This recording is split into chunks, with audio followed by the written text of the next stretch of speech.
robi injirre yo robi kapatutaate ayyaati chukurin beeka urji robo wakati urji roban jirtu robin jiru jeda rakkin ful nama duran fuinima arda naga nage liban naga liban golbadidi naga tula salla naga ladu shani naga yabal garbi naga so duboke naga dublik dirre naga moyal golbadidi naga arero goro naga goron oromoti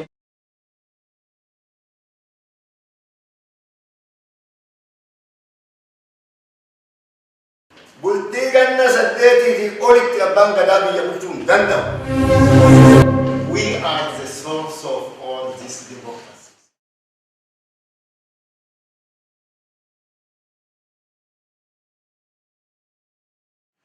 Gada has got culture and it has got its own norms and its own ethics. Jilti gada tadura je alfasa gadan bali fudat. In summer or in winter, the first gadas or the first ceremony of the gada ceremony, they take what is called balis. I mean, this is the power exchange or power transmission from one person to the other.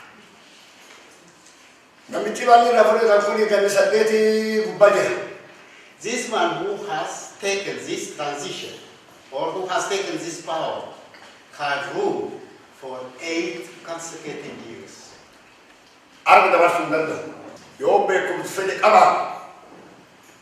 Whatever knowledge he has, whoever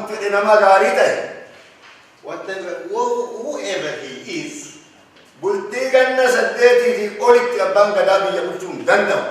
no one is above the law.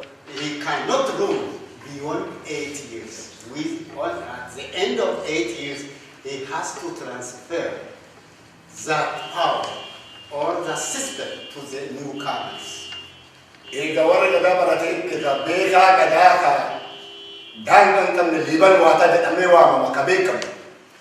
is a person called Liban Wata who is very knowledgeable, very wise.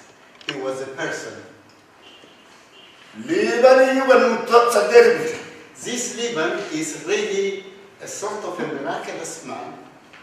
All people like him with wisdom because of his wisdom and everything. He even didn't rule beyond 8 years. Democracy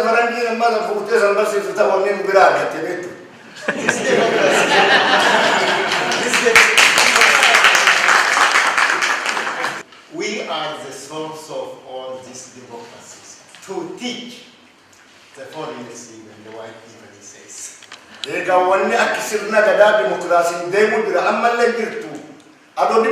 Democracy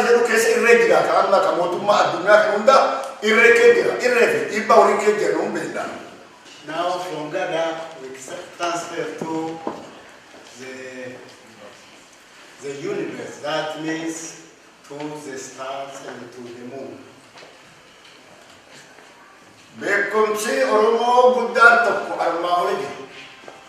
So one of the Oromo wisdom is about, that is about the stars and so on.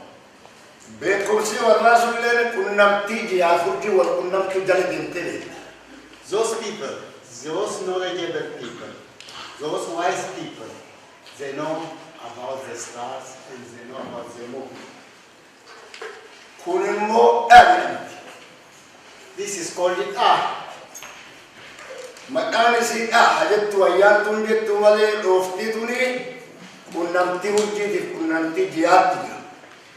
So the spiritual people call it Aabbaa. This Aabbaa means they have got a connection.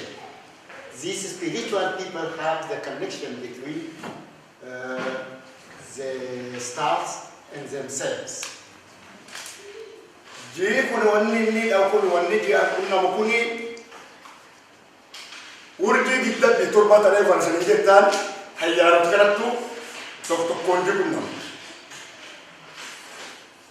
when I say these 27 ayanas, all the 27 stars, they have a connection also with the moon. Akkam qunnamti seetan urjiin tuni deemsi jiyaa kuni daandii afur qaba jii daandii inni irra galu yookaan akka waqtiin jijjiiramu kuni teessumti isaa daandii afur irra mul'atti. This moon has got 4 ways that it travels according to the position, maybe the movement of, according to the movement of the oscillation of the earth. It has got 4 ways. It has got 4 different ways in which it appears and in which it goes, and so on and so forth.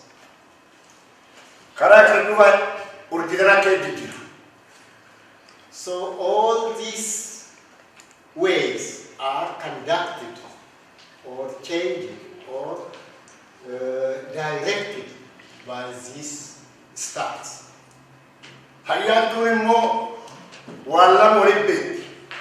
The Ayantus or the spiritual people knew about these 2 things. Wanni lamaan isii waliin beektu baatiin tuni erga baate hagame bulti. Mee fakkeenyaa jennu 12 bulti jennu. These spiritual people, they watch the moon and they say they are counting the days. For example, we say, since the new moon is appeared, it is 12 days. Dii kun kaarra guyyaa 12 bule. Inni urjitamiin qunname. Urjitam dhayaa jettu amma. This moon, after 12 days, with which star had a connection, or that speaks, I mean, it has a connection, but every 27 days it has a connection with different moon, different stars. On these 12 days, with which moon had a connection with it? Qunnamtiin isaa urjitam walii yoo jettee urjii algaadima inni akkan 12 bulee algaadin qunname waan inni qunname fayyaantichi laftaa'uun beeka. So the Ayantus, or these spiritual people, being here, they know if on the 12th day, the star of Al-Gajima had a connection with it. They know why it had a connection with that star. Yonni ammoo sorsa qunname waan inni sorsa qunname sun akkum sun qunnamtii isaa sun laaltee bulteeraatti sorsa qunname. If these spiritual people being here see on the 12th day that it has a connection with Sorsa or with Cyrus, they know it, why it has a connection with it. They can interpret it, they can decipher it through their knowledge. Algaadima sorsa qofaa miti wallaa jira basaa jira gidaadaa jira areerii jira adulaa jira hundayyuu waggaa tokko isa tuddaanuun qunnamanni. So these 27 stars have 27 different names, such as Cyrus, Basa, Algajima, Sonsa, and so on and so on, Walla, and so on and so on. So throughout the year, throughout these 365 or 66 days, it has a connection. And every 27 days, the moon and the stars have a connection among themselves in each day.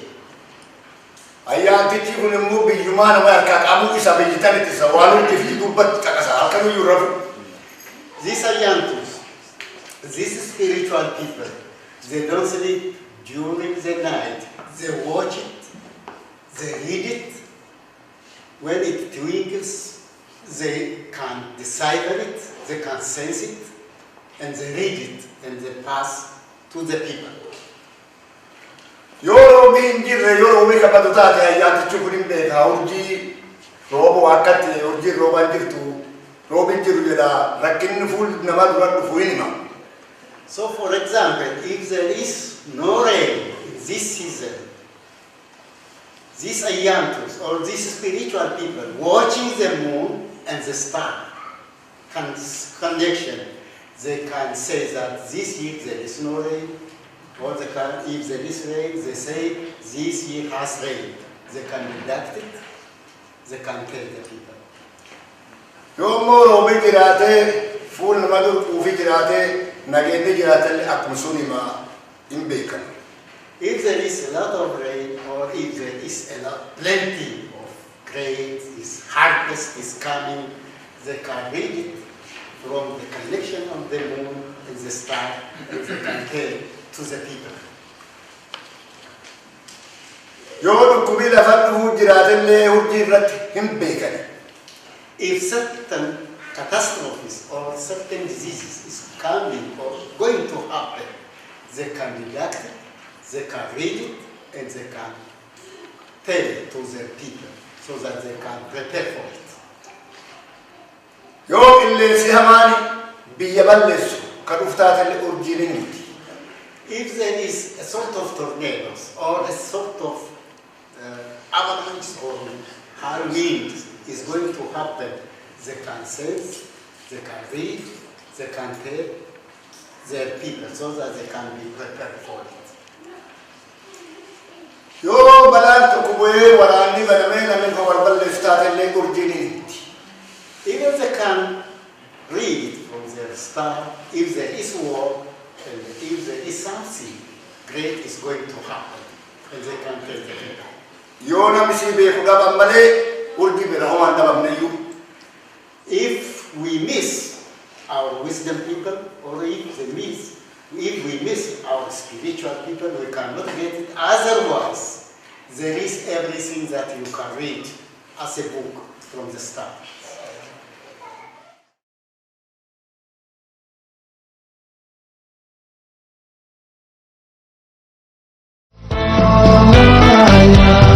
Gadam muda. Oh, jilo jila. Oh, jilo roba. Oh, boken robe. Oh, lola lola se. Oh, matiga bilse. Oh, mati arrese. Oh, areda bulche. Oh, dikka guduse. Oh, gudaya bulche. Oh, bule gamache. Oh, akaku arge. Gadam muda.